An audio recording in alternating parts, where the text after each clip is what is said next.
Shortly after the funeral of his wealthy wife, the husband and his mistress went to withdraw the inheritance money. Hours later, upon arriving at the bank, they encountered a great surprise they could never have imagined. The bell of St. Joseph Church echoed through the historic neighborhood of Montreal, while a fine mist spread over the cobblestone streets. It was a typical Canadian autumn day, with golden leaves gently falling from the trees and the fresh air filled with silence. Inside the church, Quebec's elite gathered in mourning, surrounded by colorful stained glass windows that cast a soft, solemn light over the faces of those present. The funeral of Madeleine Beauchamp, a woman respected and admired for her philanthropy and elegance, was an event worthy of her influence. Richard Beauchamp, the widower, was in the front row, his eyes fixed on the coffin. He appeared unperturbed, maintaining a stoic expression that many would interpret as a display of strength. But inside, Richard was torn. He couldn't concentrate on the religious service, his emotions swinging between guilt and relief. As the priest offered prayers in French, the predominant language in Quebec, Richard's mind wandered through a web of dark thoughts. Clara, Richard's mistress, was at the back of the church, dressed in black like everyone else, but away from curious eyes.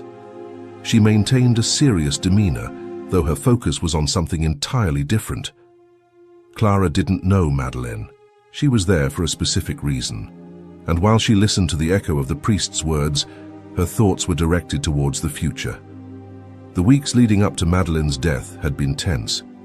Richard was on the brink of an emotional breakdown, caught between his marriage to Madeleine, which had long been a mere formality, and his affair with Clara, which he kept secret from Quebec's stringent social circles.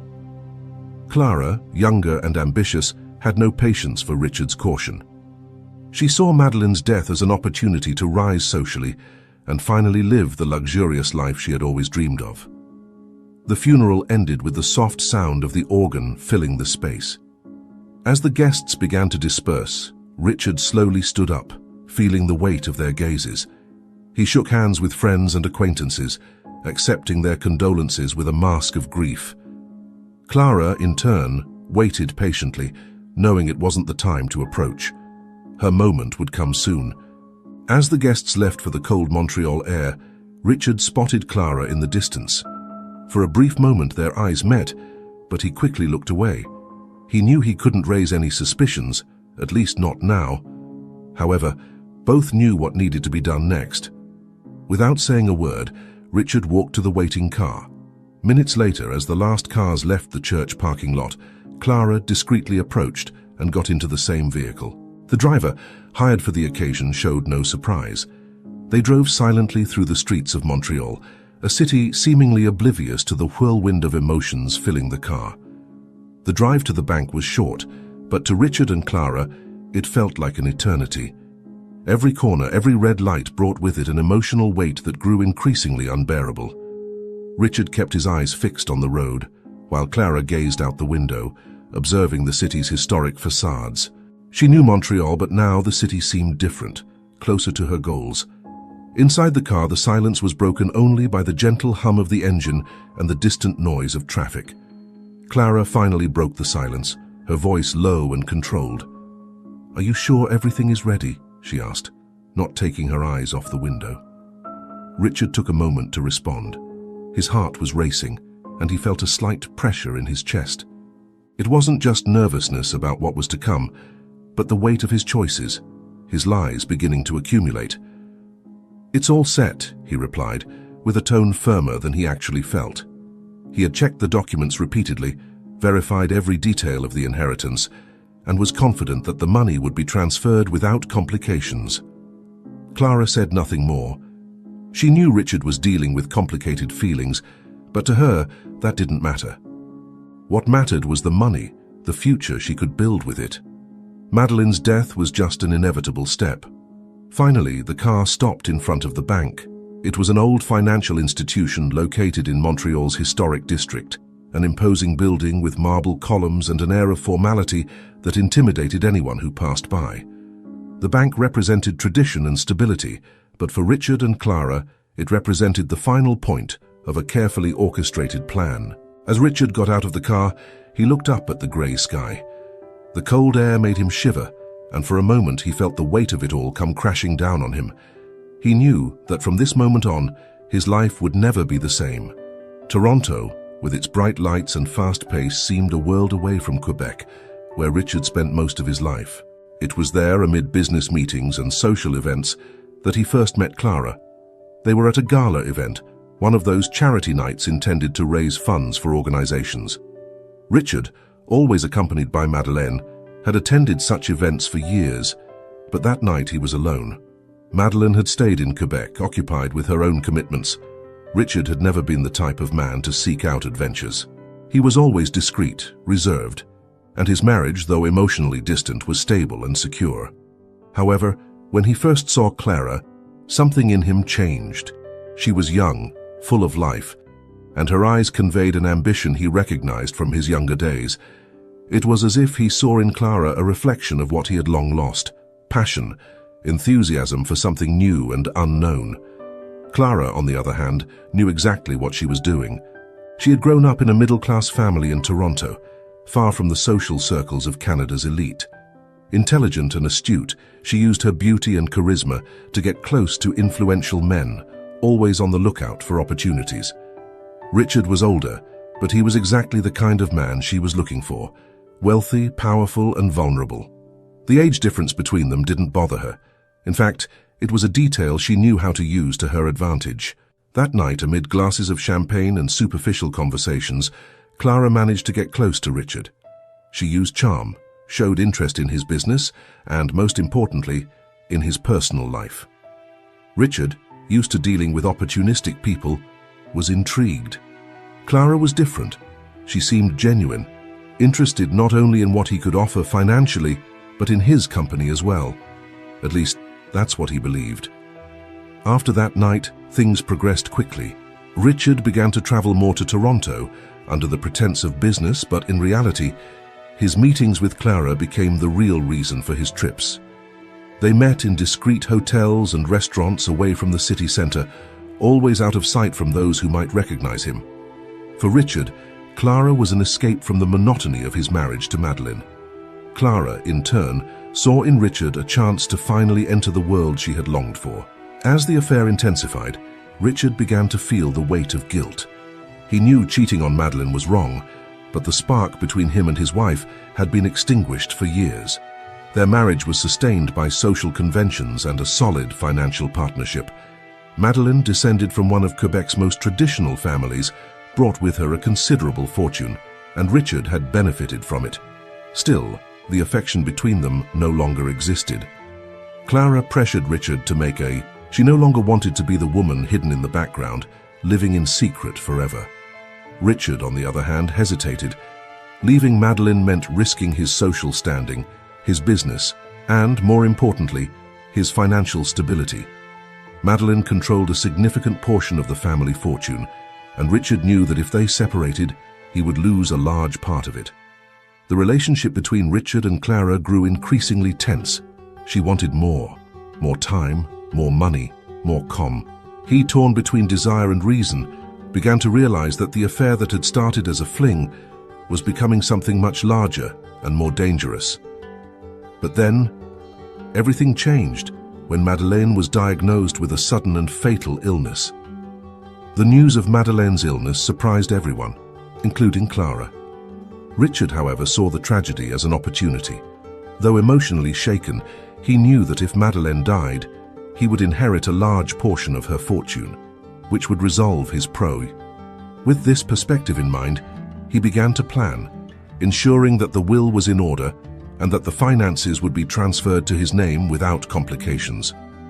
Clara, upon learning of the diagnosis, felt a mix of compassion and relief.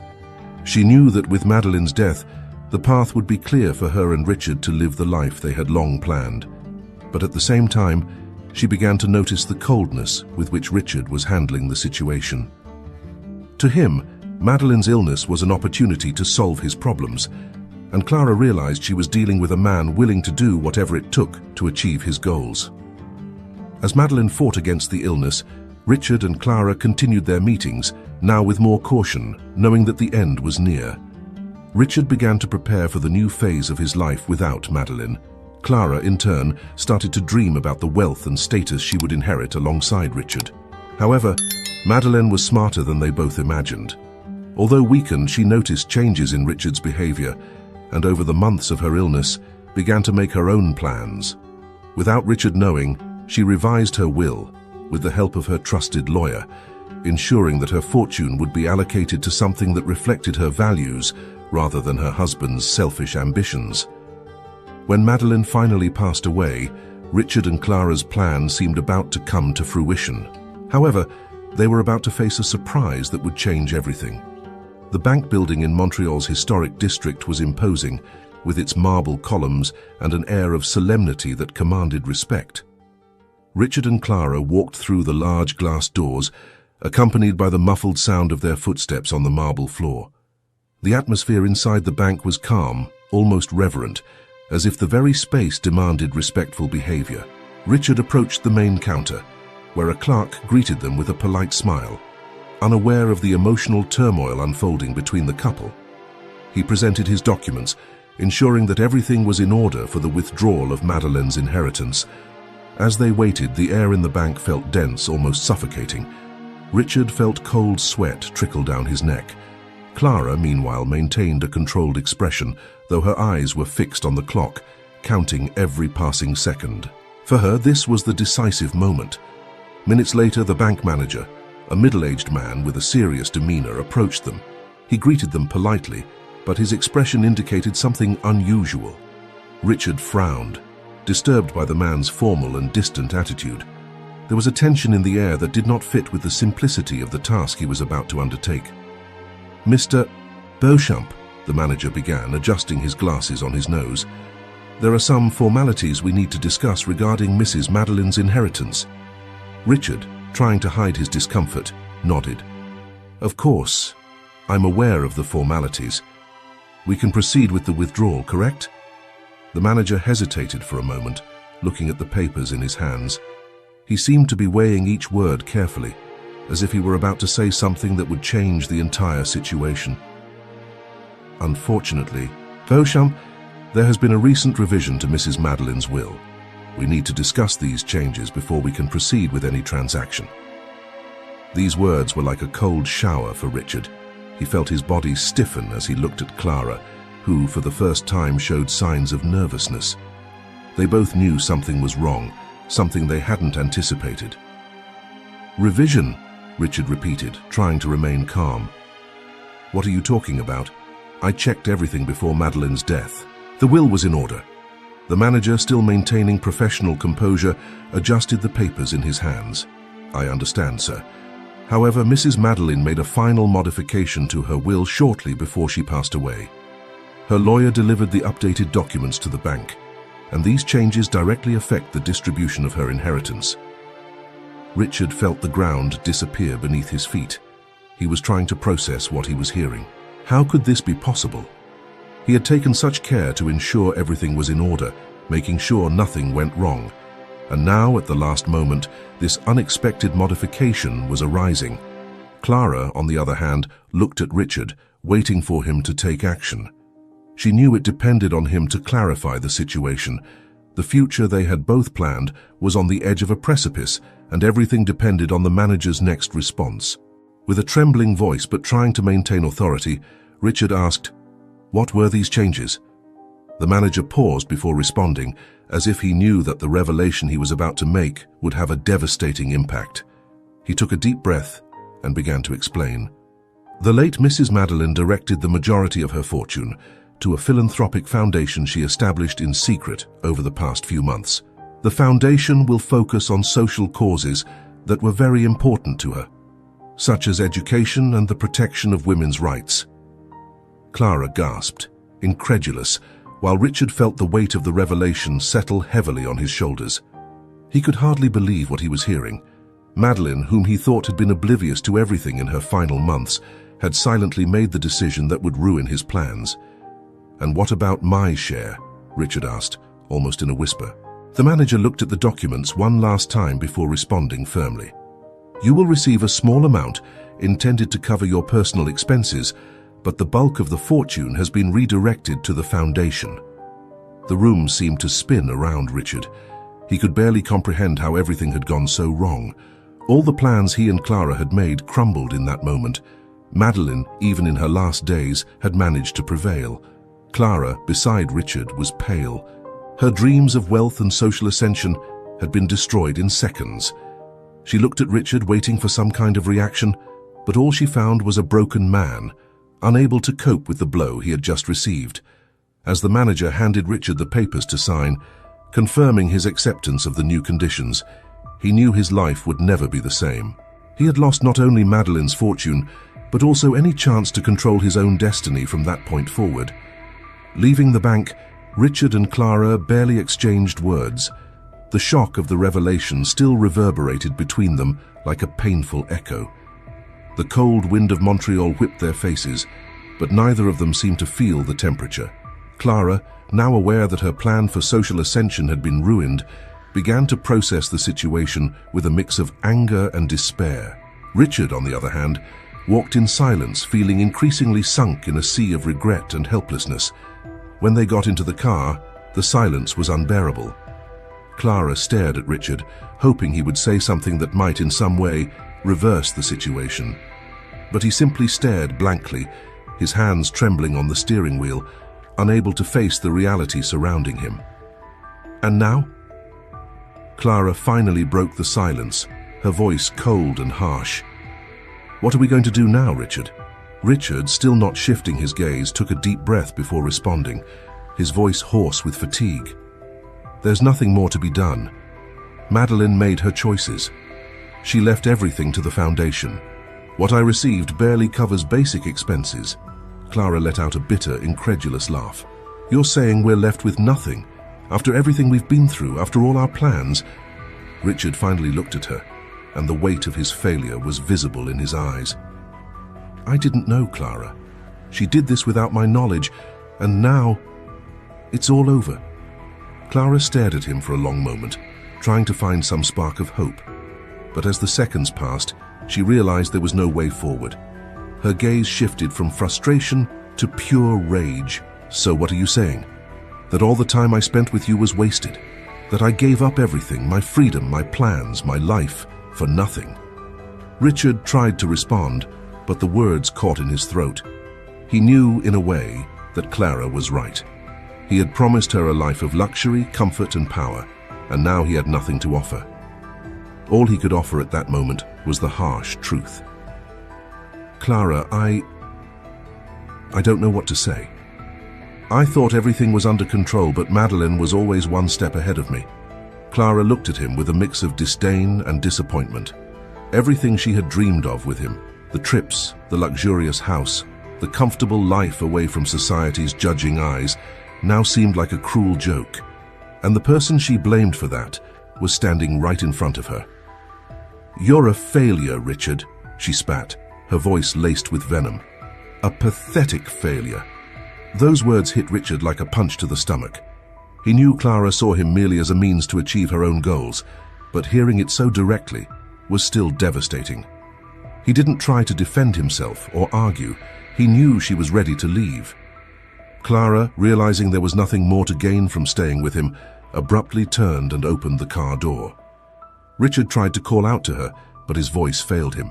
She left, slamming the door behind her, leaving Richard alone in the suffocating silence of the car. He watched her walk quickly down the sidewalk, disappearing into the crowd, while an overwhelming sense of loss consumed him. Clara had been more than just a lover. She had become his escape, his refuge from the life he had built with Madeleine. And now, he had lost both. For a brief moment, Richard considered going after Clara, trying to save her, but he knew it would be futile. Clara was not the type of woman who accepted defeat. She was already thinking about the next step, the next man who would lead her to the lifestyle she desired. And Richard now was merely an obstacle. He remained in the car for long minutes, the cold of Montreal seeping through the windows, as his mind processed the twists of the past few days. Madeleine was dead. Clara had abandoned him, and everything he thought he controlled had slipped through his fingers like sand. What was left? Looking out at the grey horizon of the city, Richard realized that, for the first time in many years, He was completely alone. There was no one left to turn to, no easy solution to fix the mess his life had become. He would have to face the consequences of his decisions, both those he made and those he ignored. As the wind howled outside, Richard felt a deep sense of emptiness. For the first time, he didn't know what to do. The days following his breakup with Clara were a haze of loneliness and regret for Richard. He took refuge in his home, where every room was filled with memories of Madeleine, intensifying his sense of loss and failure. He barely ate, barely slept, just wandering through the empty mansion where the echo of his footsteps seemed to whisper of the wrong choices he had made. The weeks dragged on, and Richard finally realized he could no longer hide. He needed to fully understand what Madeleine had done before she died, how she managed to alter the will without his knowledge. A part of him still clung to the hope that there might be some mistake, a legal loophole that would allow him to reclaim the inheritance. With this thought in mind, Richard decided to visit Madeleine's lawyer, a discreet and highly respected man in the legal field. He scheduled a meeting and soon found himself in the elegant office, where the paintings on the walls and the bookshelves filled with books conveyed a sense of power and knowledge. The lawyer, Mr. Beaumont, greeted him with slight formality and sat across from him opening a folder of documents. There was an impenetrable calm in his demeanor, as if he were accustomed to handling delicate and emotional situations. Richard, on the other hand, was tense, his hands sweaty as he awaited the explanation. "Mr. Beauchamp," the lawyer began, looking directly into Richard's eyes, "I understand you are here to gain a better understanding of the changes made to your wife's will." Richard nodded, his voice faltering as he tried to sound firm. "Yes, I need to understand what happened. Why did she do this? When was it decided?" Beaumont adjusted the papers in front of him before responding. "Mr. Beauchamp, Madeleine modified her will about a month before she passed away. She approached me with a clear mind and detailed instructions. I assure you there was no external interference or any type of pressure. She knew exactly what she was doing." Richard felt the ground crumble beneath him once again. The idea that Madeleine had done everything consciously was an even deeper blow. He had hoped she might have acted out of some mental confusion, but now that hope was fading. "But why?" he asked, almost in a whisper. "Did she hate me so much?" The lawyer watched him for a long moment before answering. "I don't believe it was a matter of hatred, Mr. Beauchamp. On the contrary, Madeleine told me she wanted her fortune to be used for something greater than just a life of luxury. She was deeply involved with social causes in the last months of her life, and this foundation was her way of leaving a legacy she considered meaningful." Richard leaned back in his chair, processing each word. Madeleine, the woman with whom he had shared so many years, had been involved with social causes. When did this happen? He had never noticed this side of her, or perhaps he had never paid enough attention. "What else did she say?" Richard asked, his voice now filled with genuine curiosity. Beaumont looked at him with a mix of understanding and professionalism. "She mentioned that in recent years she felt distant from you, Mr. Beauchamp, that your relationship had become something superficial based on appearances. She told me that although she still cared about you, she knew that the life you led no longer reflected who she was. That's why she decided to make these changes to her will." Richard was silent, Beaumont's words weighing heavily on him. Everything made sense now. The recent months of estrangement from Madeleine, the silence between them, the void he had been trying to fill with Clara. He had never stopped to truly look at Madeleine, to understand her changes and desires, and now it was too late. "Did she leave any message for me?" Richard asked hesitantly, almost fearful of the answer. Beaumont flipped through the papers for a moment before picking up a sealed letter. He handed it to Richard carefully, as if he knew that the message carried a deep emotional weight. Richard stared at the envelope for a long time before opening it. His trembling hands tore the seal, and he pulled out the letter, reading the words written in Madeleine's firm handwriting. "Richard, if you are reading this, then you already know about my decisions. I'm sorry I didn't talk to you about this, but I knew you wouldn't understand at the time. The last few years have changed who I am, and I needed my life and my death to reflect these changes. You and I had our moments, both good and bad, and despite everything, I don't hate you. But you are no longer part of what I want for the future. Use what remains to rebuild yourself, to find yourself. I hope that somehow you can find peace. Goodbye, Madeline." The words seemed to echo in Richard's mind. "You are no longer part of what I want for the future." It was the end in every possible way. Madeline had excluded him from her life, from her future, even after death.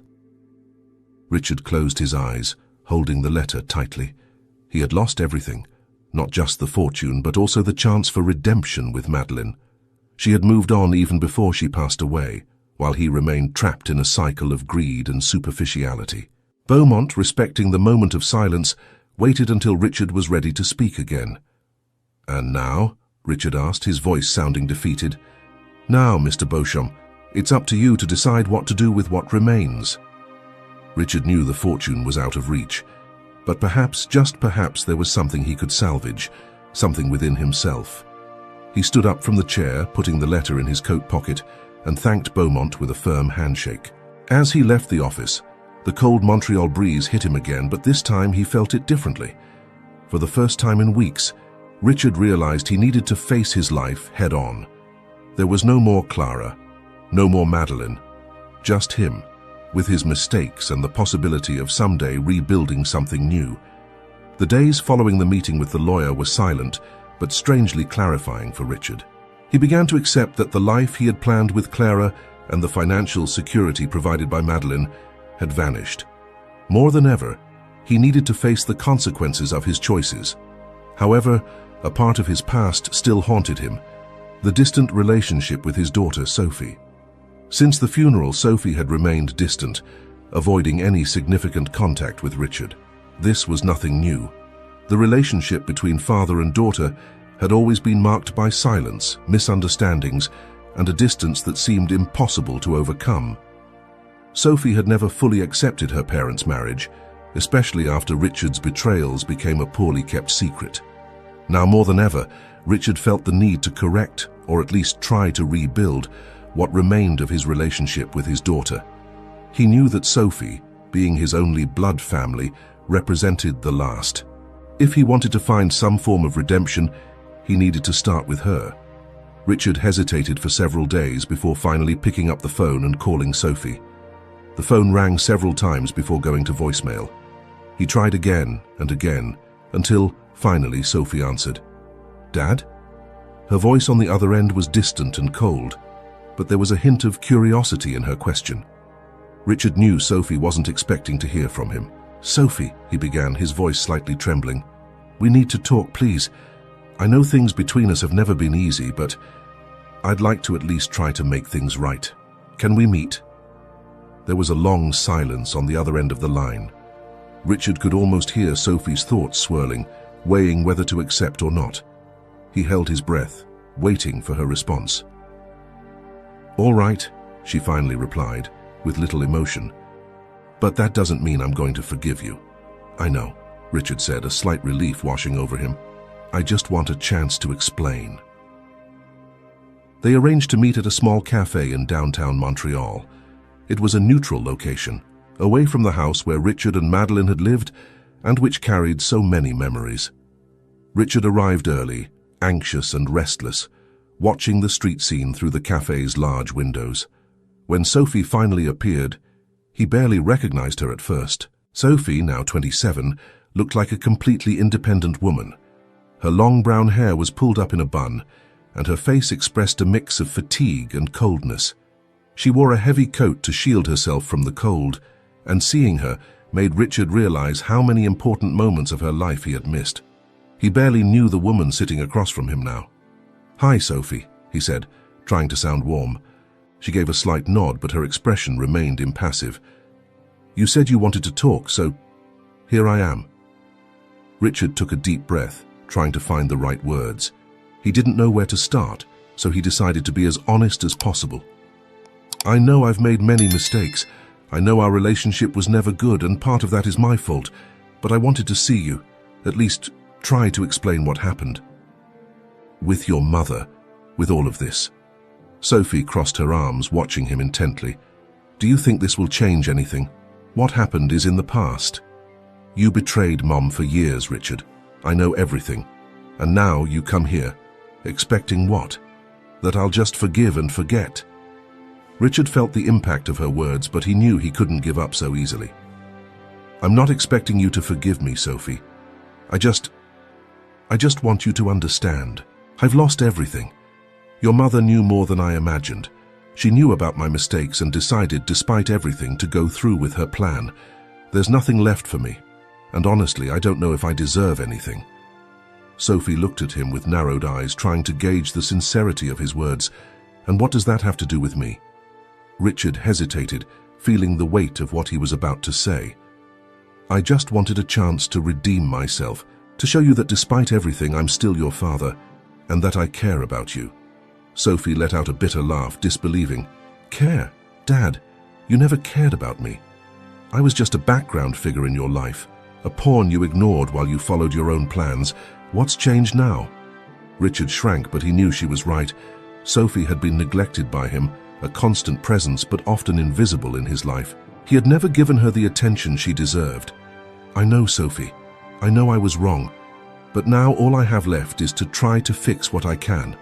I've lost your mother, I've lost Clara, and now I'm on the brink of losing you too. I just wanted a chance to start over." The silence that followed was heavy, and Sophie seemed to be weighing her options. She uncrossed her arms, looking at the coffee in her hands, and finally responded, "I don't know if we can start over. I think it's too late for that, but maybe we can at least try." Richard felt a small spark of hope ignite within him. "That's all I'm asking, Sophie, a chance. We can start slow." Sophie looked at him for one more moment before finally nodding slightly. "All right, Dad, we can try." Those simple words were all Richard needed to hear. Although he knew there was still a long way to go, that small opening was a step in the right direction. He knew that past wounds wouldn't heal overnight, but for the first time in a long time, he felt there was a possibility for redemption. Despite the tentative reconciliation with Sophie, Richard still felt adrift. Without Madeleine, Clara, or the security of his former life, he faced an existence without the guarantees he had once considered unshakable. Days passed in a routine, lackluster manner, and the mansion where he lived seemed like an empty monument to his failures. On a cold, grey morning, Richard received an unexpected call from the bank. The manager's voice sounded urgent, but with a strange politeness that piqued his curiosity. Without giving many details, the manager requested that Richard come to the bank as soon as possible to discuss a matter of extreme importance. Intrigued, Richard put on his heavy coat and headed to the bank. The cold Montreal wind cut across his face as he walked through the streets, lost in thoughts about what could have happened. He knew he had already lost access to Madeleine's inheritance, so he couldn't imagine what awaited him this time. Upon arriving at the bank, he was led directly to the manager's office, a serious, middle-aged man named Jean-Philippe. Upon entering, Richard noticed another person in the room, a lawyer with an impassive demeanor. Something was happening, and the tension in the air was palpable. "Mr. Beauchamp, thank you for coming so promptly," Jean-Philippe began, gesturing for Richard to sit down. "I'm sorry to bring you such abrupt news, but we have discovered a situation that needs to be resolved immediately." Richard frowned, trying to grasp the gravity of the situation. "What kind of situation?" he asked, his voice laden. The manager exchanged a brief glance with the lawyer before responding. "This concerns an investigation involving your late wife's foundation. We discovered a large sum of money that was not allocated to the charity as indicated in the will." Richard was stunned. "What do you mean?" Madeleine made it clear that all the money should go to the foundation. "What happened?" The lawyer intervened. "It appears that before her death, your wife created a second bank account, completely separate from the foundation and her usual personal accounts. This account contains a significant sum that was not included in the original estate proceedings." Richard struggled to process the information, his mind racing in circles. But why would she do that? Why hide this sum? The manager and the lawyer exchanged glances again before Jean-Philippe continued. "We don't yet know the exact reasons, Mr. Boak, but what we do know is that this account was created in secrecy, and that the money appears to be tied to a project that Madeleine was conducting on her own. This project was registered in her name, but until now, no one knew of its existence." Richard felt a shiver run down his spine. What was Madeleine planning that he didn't know about? Was it some form of revenge, or was it something far greater than he could ever imagine? "And what happens now?" Richard asked, trying to stay calm. The lawyer looked at him, carefully measuring his words. "That depends on how you wish to proceed. Legally, you still have a right to part of this sum, since you were married to Mrs. Madeleine at the time of her death. However, this matter could also become public, and that could complicate the reputation of the foundation your wife created." Richard fell silent, considering his options. He still had a chance to recover some of the fortune he thought he had lost forever. But at the same time, the idea of tarnishing Madeleine's legacy and the foundation she valued so much made him hesitate. He knew that whatever choice he made would have deep consequences. The silence in the room lingered as Richard pondered, until he finally stood up from his chair, his mind already made up. "I won't contest the inheritance," he said, his voice firm. "Madeleine did what she did for a reason. I've lost everything that was important. I won't tarnish her name or the foundation. You can allocate the money as she would have wanted." The lawyer and the manager looked at him with expressions of surprise and respect. They hadn't expected this stance from Richard, especially after everything he had been through. Jean-Philippe stood up, extending his hand to Richard. "We respect your decision, Mr. Beauchamp. We will ensure that your wife's wishes are fulfilled in the most discreet manner possible." Richard shook his hand, feeling a weight lift from his shoulders. For the first time in a long time, he had done something that felt right, something that honored Madeleine's spirit, instead of acting solely out of... As he left the bank, the cold Montreal breeze enveloped him again, but now it felt almost comforting. He no longer had the wealth he had once planned for himself, but somehow he felt lighter. There was something in accepting his new reality that brought him a peace he hadn't felt in years. Back at his house, Richard found a message from Sophie. She had left a simple but direct note. "We can have dinner together this week. Let me know when you're available." It was a small victory, but to Richard, it felt like the beginning of something new. He knew that reconciling with Sophie wouldn't be easy, and that his path ahead would still be filled with challenges, but for the first time he was willing to face those challenges head-on. That night, as Richard sat alone in the living room, he looked at Madeleine's letter one last time. He reread her words, and this time, instead of feeling the pain and loss that had initially consumed him, he felt a strange sense of gratitude.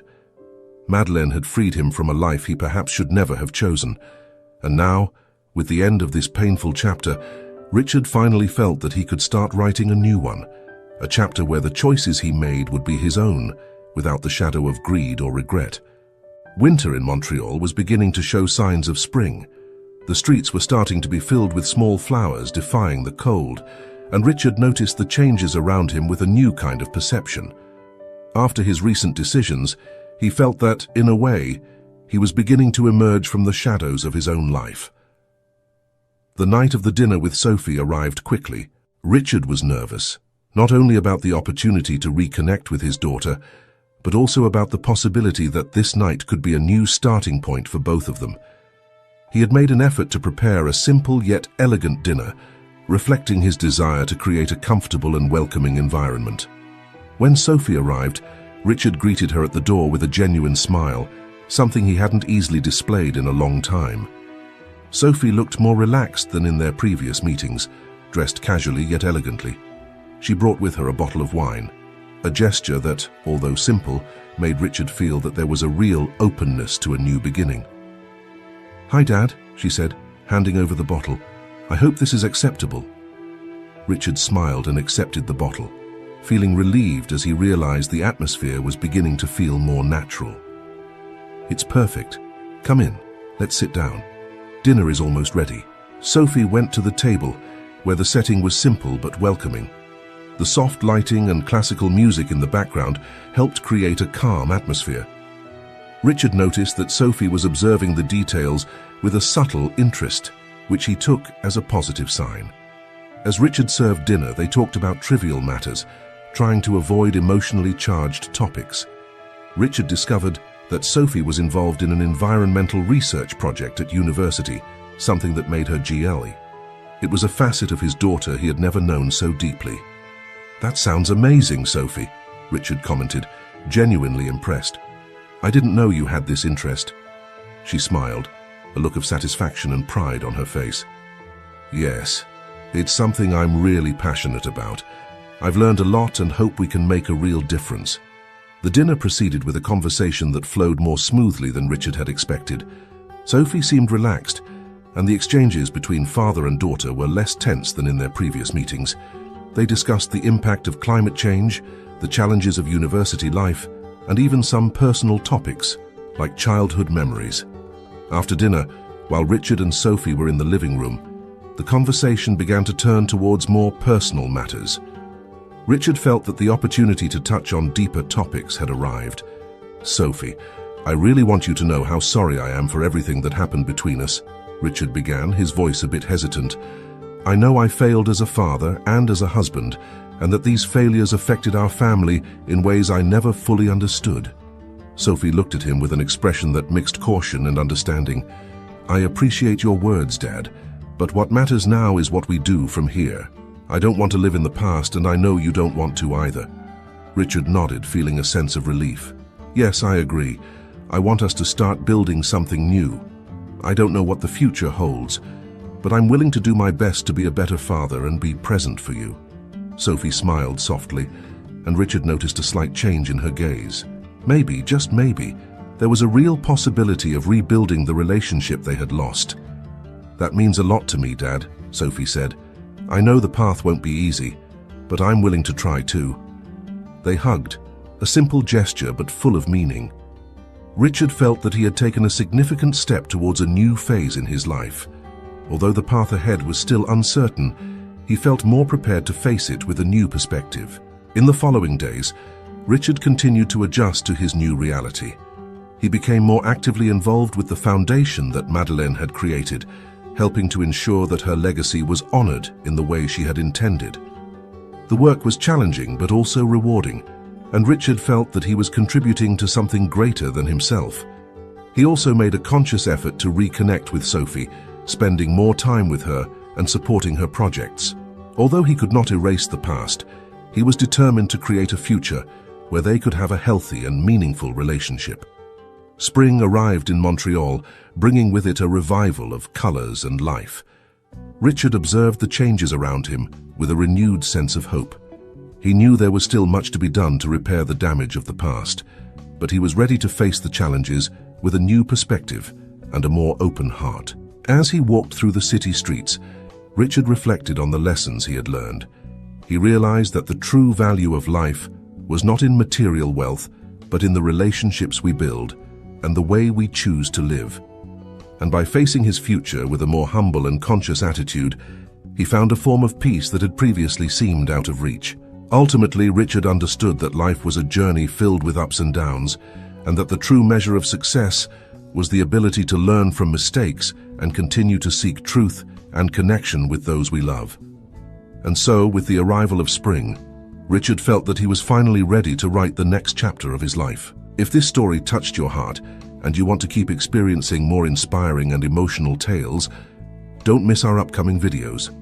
Subscribe to our channel now and turn on notifications to stay updated with new content that can brighten your journey and offer valuable perspectives.